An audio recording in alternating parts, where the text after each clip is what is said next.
안녕하세요. 2025년 4월 14일 태국 뉴스입니다. 경주에서 개최된 국제축제 앤 이벤트 협회 아시아 피나클 어워즈 앤 아시아 페스티벌 도시 컨퍼런스 2025에서 태국이 8개 부문에서 수상을 했다고 합니다. 한편 치앙마이가 IFEA 아시아 피나클 어워드 앤 아시아 페스티벌 시티 컨퍼런스 2026 개최에 공식 선정되어 2026년 2월 4일부터 6일까지 개최될 것이라고 합니다. 올해 송강 기간 동안 국립공원을 찾은 관광객이 60만 명에 육박했다고 합니다. 국립공원 야생동식물 보호국은 12일부터 16일까지 총 58만 9,943명이 전국의 국립공원을 방문해 3,588만 1,305밭의 수익을 창출했다고 밝혔습니다. 하지만 이 기간 국립공원 내에서 34건의 사고가 발생해 1명이 숨지고 33명이 중경상을 입었다고 합니다. 태국의 국립공원 입장료는 외국인에게 10배 가까이 부과하고 있어 외국인 차별이라는 지적이 나오고 있습니다. 올해 4월 중순까지 태국을 찾은 외국인 관광객이 1,074만 명을 넘어서 155억 달러의 수입을 올렸다고 합니다. 송강 기간에는 66만 6,180명의 외국인이 입국해 전주보다 10.73% 증가했다고 합니다. 한편 5월 1일부터는 태국 출입국 신고가 종이 대신 온라인으로 대체될 것이라고 합니다. 여행객은 태국 도착 최소 3일 전까지 온라인으로 여권 등록을 해야 한다고 설명하고 있습니다. 달라신 경찰은 후에 이풍 지역의 주택에서 17세 소년을 체포했습니다. 검거된 소년은 SNS에 총기를 들고 있는 모습을 찍은 사진을 자주 올리고 있었으며 경찰은 자택에서 사제 총기를 찾아내 증거물로 압수했습니다. 얼마 전 끄라비에서 규모 3.5의 지진이 있었는데 카오파놈 지역에서는 지름 20m 깊이 10m의 싱크홀이 발생했다고 합니다. 싱크홀이 발생한 장소는 양계장과 10m 떨어진 곳으로 추가 붕괴가 우려된다고 합니다. 라용 경찰은 무양 지역에 위치한 창고를 급습하고 택배 사기를 벌이고 있던 20대 미얀마인 남녀 3명을 체포했습니다. 창고 안에는 5,000개 이상의 박스가 쌓여 있었는데 대부분 쓰레기가 들어있었다고 합니다. 이들은 불법으로 입수한 개인정보를 이용해 택배를 무작위로 발송했으며 피해자들은 가족이 주문한 물건으로 생각하고 택배를 수령하면서 물건값을 지불했다고 합니다. 경찰은 태국인 총책을 검거하기 위해 추가 수사를 벌이고 있습니다. 기상국은 이달 말까지 태국 전역에 대해 열대성 폭풍에 주의해야 한다고 밝혔습니다. 35도가 넘는 무더위가 계속되고 있는 가운데 대기 불안정으로 천둥 번개와 강풍을 동반한 폭풍우가 발생할 수 있다고 설명하고 있습니다. 동북부와 중부 일부 지방은 한낮 기온이 40도에 육박해 열사병에도 주의해야 합니다. 수도권 경찰은 인도인 3명을 유인해 감금하고 몸값을 뜯어내려 한 인도인과 파키스탄인 6명을 사뭇박간 무앙 지역의 콘도에서 체포했습니다. 검거된 범인들은 피해자들에게 호주에서 일할 수 있도록 해주겠다고 속여 태국으로 불러들였으며 입국 직후 콘도로 끌고 가 감금하고 가족들에게 250만 루피의 몸값을 요구했다는 것입니다.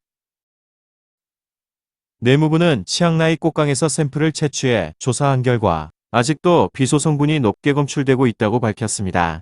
당국은 수돗물을 생산하는 원수에서는 비소가 검출되지 않았다면서 안전하다고 호소하고 있습니다. 본격적인 두리안 수확기에 들어간 가운데 두리안 최대 산지인 짠타부리에서는 저품질 두리안에 대한 단속을 실시하고 있습니다. 무양 지역의 도로에 설치된 검문소에서는 두리안 운반차에 대한 조사를 실시했는데 출하가 금지된 익지 않은 두리안도 일부 섞여 있는 걸 발견했다고 합니다. 또 태국 내 두리안 가격이 높은 상태여서 인접국에서 밀수되는 두리안에 대한 단속도 강화하고 있습니다. 태국 국방부는 올해 군 지원자 수가 작년보다 늘었다고 밝혔습니다. 올해는 작년보다 지원자 수가 8,463명 더 많았는데 인센티브 혜택 때문이라고 설명하고 있습니다. 당국은 전역하는 장병들의 취업도 돕고 있는데 11개 민간기업과 양해각서를 체결해 취업을 알선하고 있다고 합니다. 태국 내 계란 가격이 상승하고 있습니다.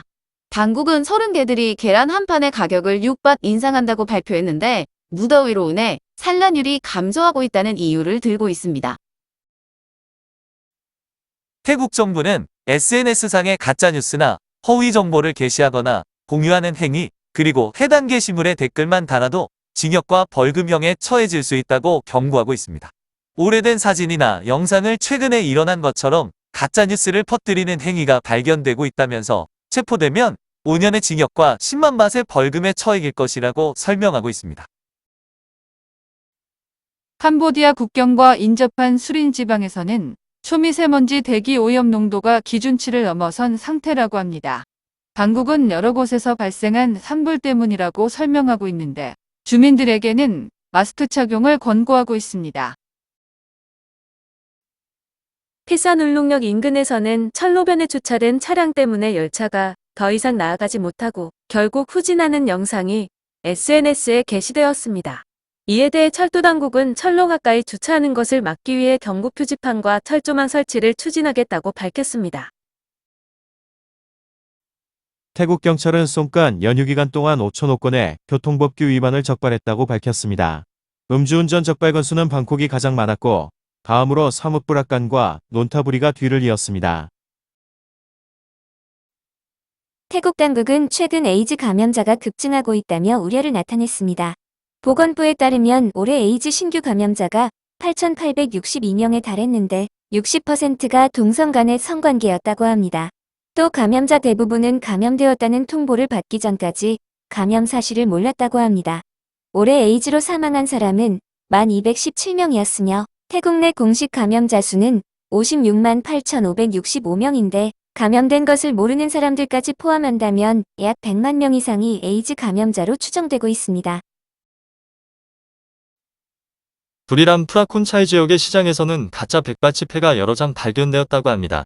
범인들은 바쁜 아침 시간에 시장을 돌면서 20에서 30밭 어치의 물건을 구입하고 잔돈을 받아가는 수법을 쓰고 있는데 지금까지 피해자만 10명이 넘는다고 합니다. 12일부터 15일까지 방콕 카오산과 실롬에서 열린 물축제에 태국인과 외국인 72만 5천 명이 참석했다고 합니다. 축제 기간 동안 16건의 사고가 발생했는데 15명이 숨지고 4명이 부상을 입었다고 당국은 설명하고 있습니다. 내무부는 송간 연휴 기간인 11일부터 17일 사이 총 1,583건의 교통사고가 발생했다고 밝혔습니다. 교통사고로 인한 사망자는 253명이었습니다. 교통사고 사망자가 가장 많았던 지방은 파탈룸으로 61명이었으며 20대의 사망이 많았습니다. 20일 자정부터 태국 북부에서는 5건의 지진이 발생했는데 미얀마 측에서 발생한 지진까지 더하면 10건 이상이라고 합니다.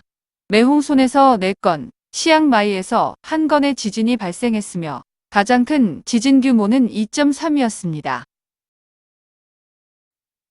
중앙수사국은 푸켓 까말라해변에서 외국인을 상대로 공갈과 협박을 일삼던 제트스키 대여업자 5명을 체포했습니다. 이들은 무허가로 대여업을 하고 있었는데 외국인 여행객에게 대여해준 제트스키에 흠집이 났다거나 고장이 났다고 속이고 거액의 수리비를 뜯어내고 있었다고 합니다. 방콕 사이마이 지역의 파운여틴 도로에서 주행 중이던 버스가 불타는 일이 있었습니다. 화재로 인한 사상자는 없었으나 차량 내부가 불타는 피해가 발생했습니다. 방콕 시내에는 아직도 30년 넘은 시내버스도 운행하고 있는데 차량 노후화로 인한 사고와 대기오염을 악화시키는 원인으로 지적받고 있습니다. 태국 최남부 세계 지방에는 이슬람 무장 세력이 활동하고 있어 태국 정부가 계엄령을 선포한 지역입니다. 탁신 정권 때부터 계엄령과 비상사태 선포가 반복되고 있었는데 품텀 부총리 겸 국방부 장관은 얄라와 빠따니 나라티왓에 내려진 계엄령을 일부 해제하겠다고 밝혔습니다. 이것은 인접한 말레이시아와의 교역을 늘려 남부 국경 지방의 경제성장 촉진을 위한 것이라고 설명했습니다. 3월 28일 지진으로 방콕 짜뜨짝 지역에서 건설 중이던 30층짜리 건물이 붕괴한 사건과 관련해 내무부는 사망자에게 10만 바트 보상금을 지급한다고 발표했습니다. 현재 수색 결과 44명의 사망이 확인되었으며 실종자는 50명에 이릅니다. 빠툼탄이 탄야부리 지역의 9번 고속도로에서 고급 외제차가 픽업 트럭을 고의로 추돌하는 사건이 있었습니다. 이 사고로 픽업 트럭 운전자인 65세 남성이 중상을 입고 병원에서 치료를 받고 있습니다. 고의로 사고를 낸 사람은 28세 스미티팟이라는 남성으로 탄야부리 지역의 유력 정치인의 아들이자 푸어타이당 지역구 의원의 동생으로 본인 또한 지방의회 선거에 입후보한 상태였다고 합니다. 고의 사고를 내는 장면이 찍힌 영상이 인터넷에 공개되면서 많은 네티즌들은 유력 정치인 가문의 가족은 고의 사고를 내서 사람을 다치게 하는 걸 정상으로 생각하는가?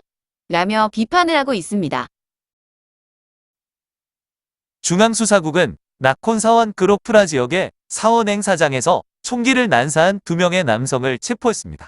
이들은 적대관계인 다른 불량배 조직과 시비가 벌어져 총기를 난사해 3명에게 부상을 입혔습니다. 경찰은 사건 직후 도주한 2명을 방콕 반카피에 위치한 아파트에서 체포했습니다. 송간 물축제 후 매년 발생하는 질병에 대해 당국이 주의를 촉구하고 있습니다. 깨끗하지 않은 물이 많이 사용되면서 매년 감염자들이 나오고 있는데 특히 A형 간염과 유행성 결막염, 피부진균 감염과 설사, 폐렴이 주를 이룬다고 합니다. 태국 내 네스카페를 제조해 판매하는 회사와 네슬레 타일랜드가 법적 분쟁을 벌이고 있습니다. 네슬레 타일랜드는 1990년부터 해당 회사와 50대 50의 지분으로 설립한 법인을 통해 태국 내 네스카페를 제조, 판매하고 있었지만 2024년 말 계약을 종료했다고 합니다. 네슬레 타일랜드는 해당 회사에서의 네스카페 생산과 판매 금지 가처분을 신청했는데 태국 회사도 가처분을 취소해달라는 소송을 제기했다고 합니다.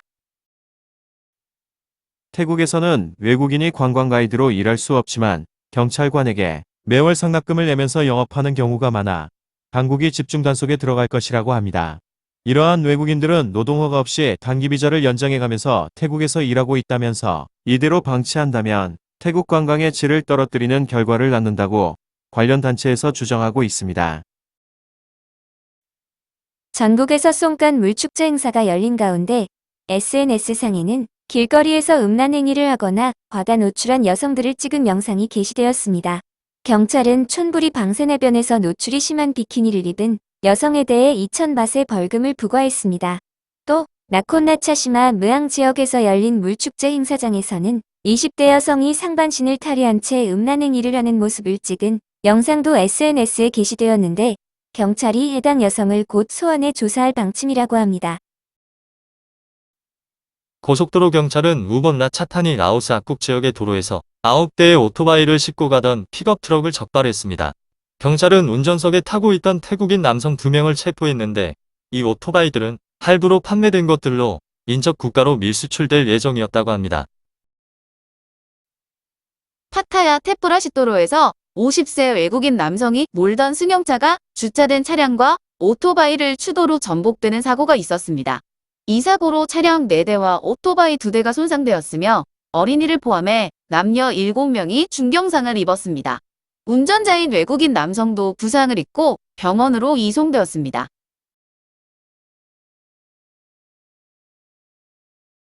오늘도 시청해주셔서 감사합니다.